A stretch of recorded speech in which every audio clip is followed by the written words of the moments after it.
Oi, tudo bem? Começamos agora o Conversando o Evangelho, o estudo semanal do Evangelho segundo o Espiritismo, tradução de Guilhom Ribeiro. O estudo de hoje é o número 18A, capítulo 5, Bem-aventurados os aflitos, itens de 1 a 3, Justiça das aflições. Em nome da Casa Virtual Luz Espírita Caville, agradecemos a presença de Josimar, Michele, Maria Rita, Marli e Ney. Convidamos nossa amiga Marli para fazer a prece inicial. Boa noite a todos. Vamos serenar nossa mente, respirar lenta e profundamente, buscar a paz de nosso Deus. Querido Mestre Jesus, somos gratos por mais uma vez nos reunirmos em Seu nome. Nos dê, Jesus, a capacidade de entender e praticar Seu Evangelho de amor. Que nosso estudo da noite possa alcançar a todos que necessitarem de um alento, de um consolo, de uma resposta.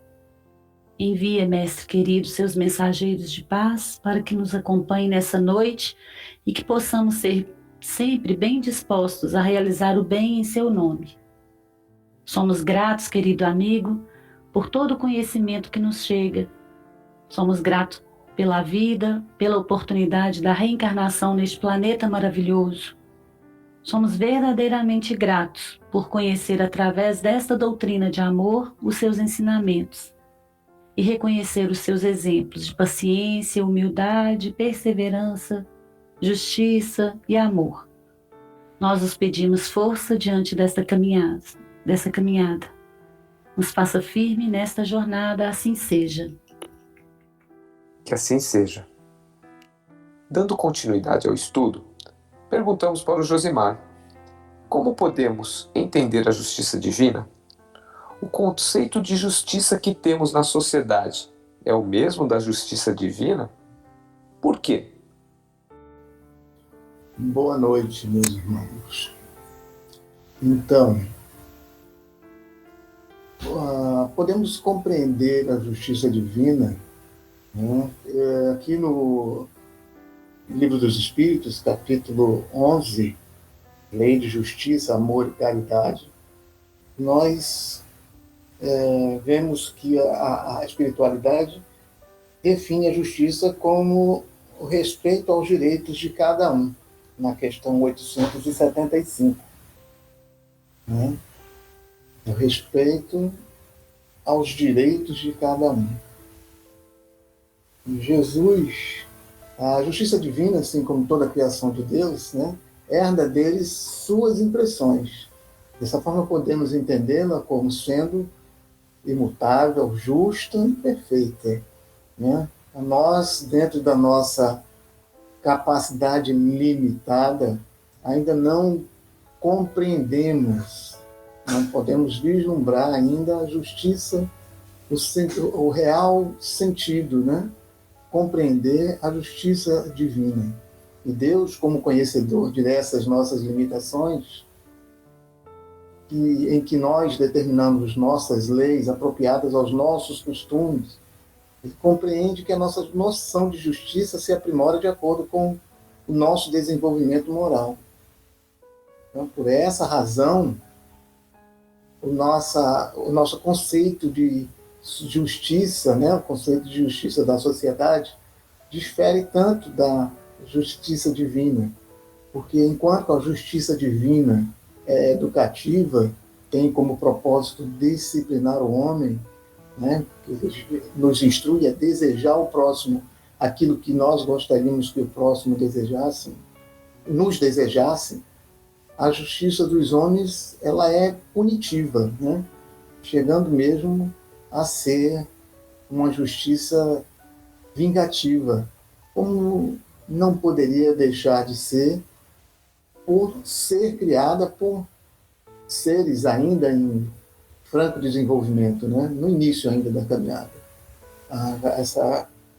A lei de justiça, amor e caridade ainda é um sonho ainda para nós, porque o nosso senso ainda é muito arraigado aos valores materiais, vamos dizer assim, né? E, dando continuidade, eu gostaria de perguntar a Michele, né? O que se entende por dor e sofrimento? Boa noite. Então, Josimar, segundo o dicionário, a dor difere do sofrimento, porque dor é uma sensação penosa, desagradável, produzida pela excitação de terminações nervosas sensíveis a esses estímulos e classificada de acordo com o seu lugar, tipo, intensidade, periodicidade, etc. Já o sofrimento, ele é um padecimento, é uma grande aflição do espírito, é uma tormenta, é uma tortura. Nem sempre a dor, quem está com dor está sofrendo, ou quem está sofrendo está com dor. Porque a dor, ela realmente é física. O sofrimento, ele já é existencial, está ligado à consciência. Eu gosto muito de um exemplo pessoal, vou pedir permissão a vocês para citar. Quando meu filho era pequeno e ele aprendeu a falar, nós passamos por uma situação bem, bem delicada. Ele foi internado com uma pneumonia muito grave. E aí, quando ele tinha febre, né, depois de tudo ter acabado, ele virava para mim e falava assim: mãe, tô com dor de testa. E ele sentia dor, e eu o sofrimento, porque eu ficava apavorada, aquilo me angustiava. Então, ele estava com dor, mas não estava sofrendo, porque ele continuava brincando, e eu, por ter, né, as lembranças daquele sofrimento de hospital, ficava angustiada, aquela coisa toda que mãe normalmente, ainda mais de primeira viagem, passa. E hoje em dia a gente já tem alguns estudos da neurociência associando a dor ao sofrimento. De que forma? Às vezes a pessoa sofre tanto que ela começa a ter dores físicas. Por exemplo, a dor do luto, para quem não tem a compreensão, né, da continuidade da vida, ela é real. Tem gente que sente tanta dor que é comparado, por exemplo, a quebrar uma perna ou um braço. Tem gente que tem tanta angústia, sofre tanto com as doenças da alma, depressão, que isso acaba virando dor física realmente. A pessoa começa a ter problema de estômago, que é real, gera dor, né? Então, essa é basicamente a diferença de dor e sofrimento. E eu gosto muito de uma frase do Platão, que ele diz: a dor não surge apenas por estimulação periférica, mas também por uma experiência da alma, que reside no coração. E aí eu pergunto para a Rita, que preparou também esse estudo, por que ainda temos necessidade da dor e como podemos repensar a dor? Rita, o que você acha disso? Para responder esta questão, busquei ajuda no Evangelho de Jesus, mais especificamente em João 16:33, João 14:1-2 e Mateus 18:7, e no artigo das autoras Fenile, Tacazzi Gonçalves e Azevedo dos Santos, intitulado A Dor e o Sofrimento, uma conexão entre o pensar filosófico e espiritual. Em João 16:33, Jesus adverte os seus discípulos sobre o que eles iriam passar após sua morte e ressurreição. Disse Jesus: estas coisas vos tenho dito para que tenhais paz em mim. No mundo tereis aflições, mas tende bom ânimo, eu venci o mundo. Jesus em nenhum momento enganou aos seus discípulos quanto ao que eles iriam passar, e trazendo esta declaração para os dias atuais e tomando-as como se para nós fossem, sabemos que as tribulações pelas quais passaremos Não serão poucas e nem tão pouco pequenas. Mesmo assim, ele nos encoraja a agir e nos convida para o trabalho árduo quando nos diz: tende bom ânimo, eu venci o mundo. E quando afirma que estas coisas vos tenho dito para que tenhais paz em mim. Ele praticamente reafirmou o que disse em João 14, 1, 2.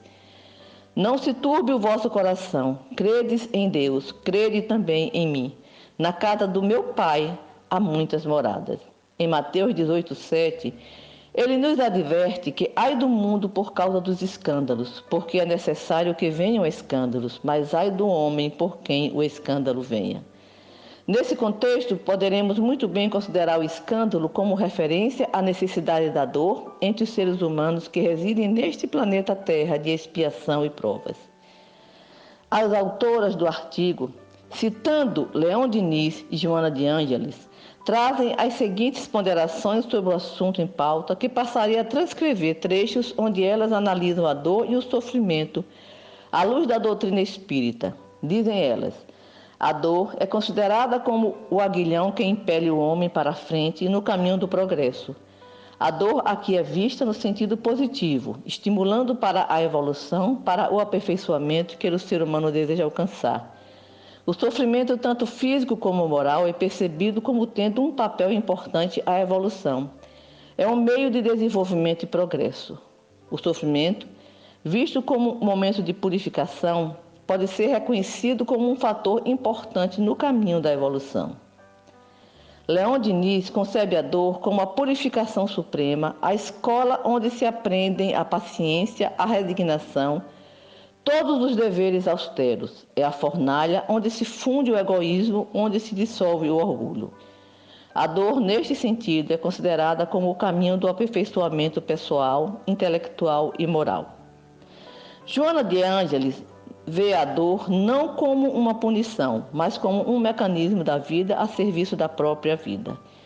Considera o sofrimento como uma doença da alma, que ainda se atém às sensações e que escolhe direções e ações que produzem desequilíbrios. O sofrimento e o amor são para ela interdependentes, considerados como mecanismo de evolução. Quando um se afasta, o outro se mostra. Para a doutrina espírita, o reagir com ira, violência e rebeldia ao sofrimento contribui para que estes se ampliem. Agora, eu passo a palavra para Marli, que nos responderá a questão: por que vemos tantas diferenças sociais? Então, Rita, vemos tantas desigualdades sociais, as diferenças sociais, pois vemos e convivemos também com pessoas desiguais. Sabemos que todas as possibilidades estão ao nosso alcance. As opções que fazemos entre o bem e o mal, o certo e o errado, e o justo e o injusto é nossa. Quando em nossa programação reencarnatória optamos por uma vida abastada, com muitos bens e cheia de regalias, ou quando a oportunidade de uma vida assim nos chega, não é para nos enclausurarmos em nosso egoísmo ou na simples opção de juntarmos tesouros e somente enriquecer. Sabemos que ser milionário não é o problema, que não se pode ir contra a lei de amor e fraternidade. O mau uso do dinheiro ou do poder que é questionável. Então, no Livro dos Espíritos, na questão 816, Kardec faz a seguinte pergunta: estando rico, sujeito a maiores tentações, também não dispõe, por outro lado, de mais meios de fazer o bem? E temos a resposta dos Espíritos: mas é justamente o que nem sempre faz. Ele torna-se egoísta, orgulhoso e insaciável. E com a riqueza, suas necessidades aumentam e ele nunca se julga possuir o bastante para si mesmo. Se pensarmos que nas diferenças sociais que foram criadas por Deus, desconheceríamos nele a justiça, que é um dos seus maiores atributos. A desigualdade vem dos homens, pois para Deus ricos e pobres somos todos iguais. Viemos da mesma origem e caminharemos para o mesmo objetivo, que é crescer e evoluir rumo à perfeição angelical. Então não devemos julgar também, as pessoas que fazem mau uso, porque eles estão no momento, a vida ela é dinâmica, então ela dá a volta. As reencarnações estão aí para isso, Nós não devemos também julgar os políticos que contribuem para essa desigualdade quando desvia as verbas que são destinadas para a melhoria das condições sociais.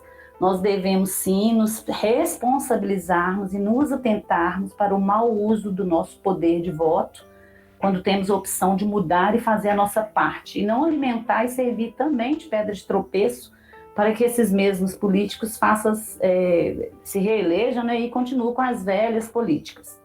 Devemos lembrar que o espírito em sua programação e o espírito encarnado que somos, nós temos o livre-arbítrio e optamos sempre por estarmos em diferentes posições sociais, e em todas elas temos o aprendizado devido.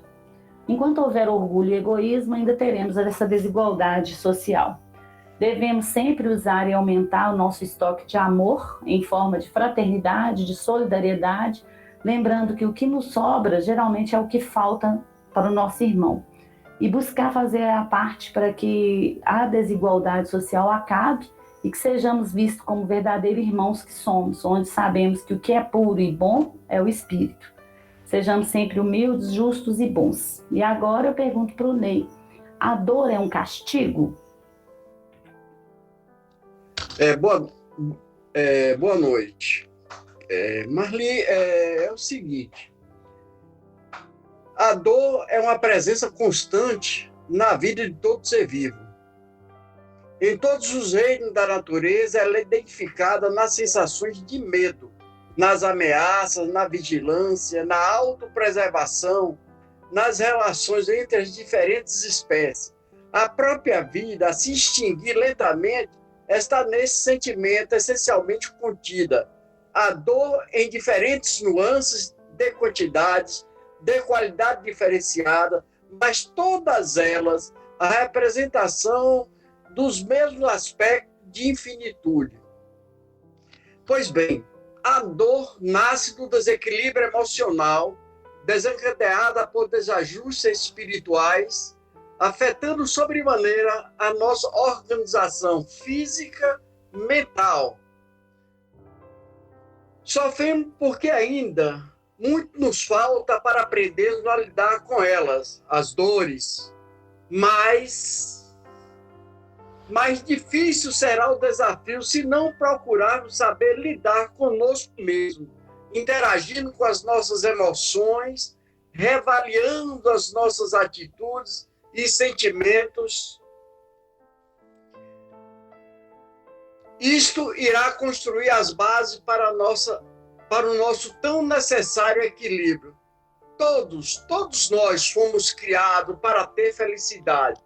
Mas não é essa felicidade terrena, a felicidade é seu significado mais amplo.